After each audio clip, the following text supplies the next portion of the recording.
And there are things we are doing here in Minneapolis that outsiders have reported as being some of the best organizing they've ever seen. And that needs to be exported to other communities who will be facing the wrath of ICE next.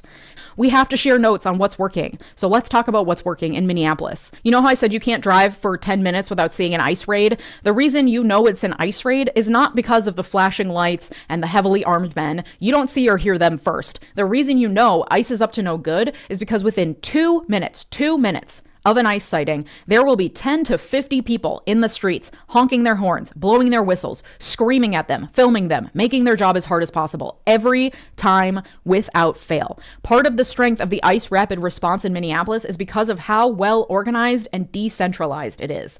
Through word of mouth, mostly, residents have heard of a website. I'm not going to give all of it away because I'm not a fucking narc, but I heard of it through word of mouth. I've seen handwritten signs around town. I've seen it discussed on Reddit.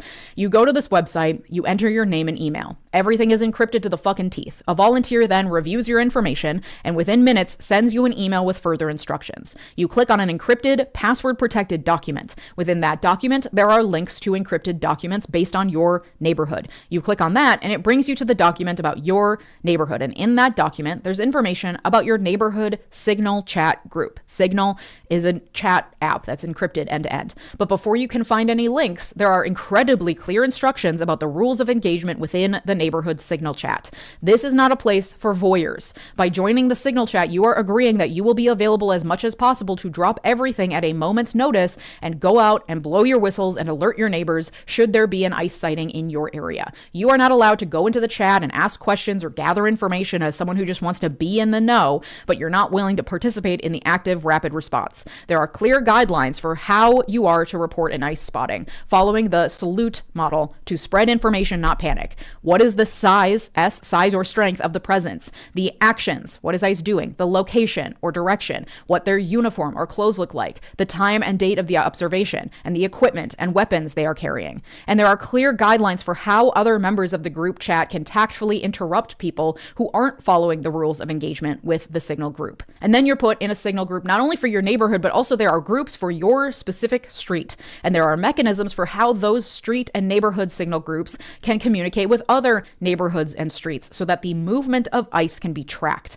And this is so important on multiple fronts. Not only does it mean that you are as close as possible when someone reports a sighting on your street, so there are always rapid responders on ICE's ass at all times within minutes of a spotting, but it's also even more powerful than that, because when you go to the Minneapolis subreddit or you join your neighborhood next door app or something, you are immediately inundated with vague, unhelpful reports of danger everywhere, within a few blocks of you to a few miles of you. It can make you feel frozen with fear and unable to act, similarly to how it feels to be on social media right now. It's just too much all at once. It's impossible to act.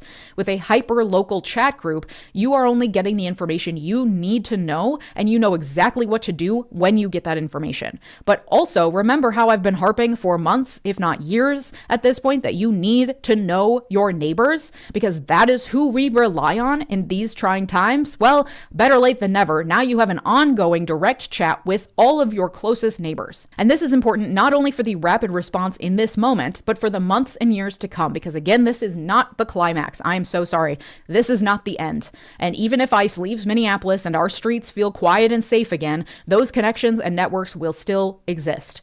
Which is why I say not to discount how important yesterday was. Not because it was the solution to topple the regime, but because we are building, keyword building, a movement, and every action builds on top of what came before. And so I think it is imperative that the organizers in Minneapolis are in contact with local organizations and coalitions in other blue cities to help them build upon their own infrastructure. I don't know who those people are. Seriously, it's so decentralized here. There is no one leader or person I could point to. I don't know who organized those original Signal chats. If you do, maybe send this to them. And that's the point though. But that also means that there are likely many people who have knowledge and skills to be passed around the country for when ICE comes to a city near you.